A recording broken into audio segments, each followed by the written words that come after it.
Capturing player input can be difficult as your project grows in size and you want to refactor things. So today I want to start with the basics of capturing player input from mice to keyboards to controllers and growing that capture successfully as your project grows in size. Without further ado, let's jump in. So the basics of capturing user input is that you want to start with your game. So I have my game right here. I've attached a script to it.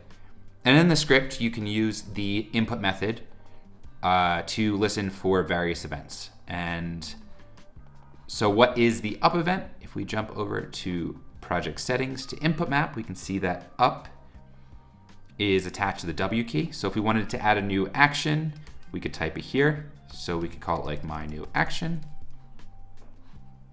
And then if we wanted to add a key press here, we could make it be like the B key.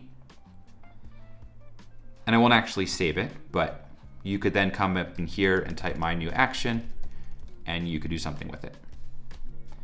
And so at this point, now when I load my game and I press up, we'll see that we get the going up as expected.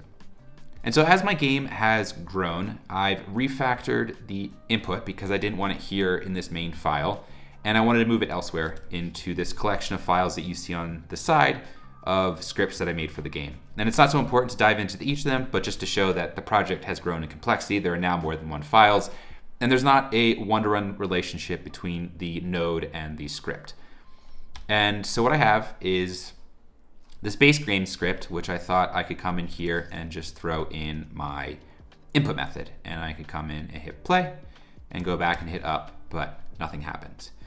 And so as I was reading through the input method, I saw that this method is only called if the node is present in the scene tree, i.e. it's not an orphan. And so basically what's happening is within my entry point to my game, I have various game modes, and each of these game modes extends from the base game, which is where I put my keyboard input.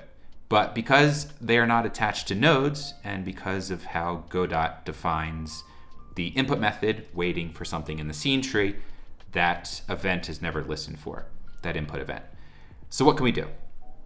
I've gone ahead and made a workaround using, so we'll start with the script and I'll show you how I've connected it up. So we have the input manager, and it's basically the same pattern that you've seen before, _init and all the various events that we want to listen for. But instead of attaching it somewhere in the scene tree, we're now loading it in as an autoload. So here it is in the autoload, and if you want to add the autoload, you just type in the path, which you can navigate here to the path, and then give it a name, hit add, and now it's ready in your code. And so now what I can do with these various events that are being emitted on the action pressed, so when up is pressed on my keyboard, which is the W key, it comes in here, and then emits an action pressed, and then an up. Within the base game, I can now, with the input manager, connect to that action pressed as it was defined here. And I can call a function from within this script called onActionPressed. And the onActionPressed will now listen for those signals that have been sent out, so up, down, left, right, as they were defined up, down, left, right. And I can listen for those events and do things from within my base game. And so now I've got a more kind of separated modular way of listening for keyboard events.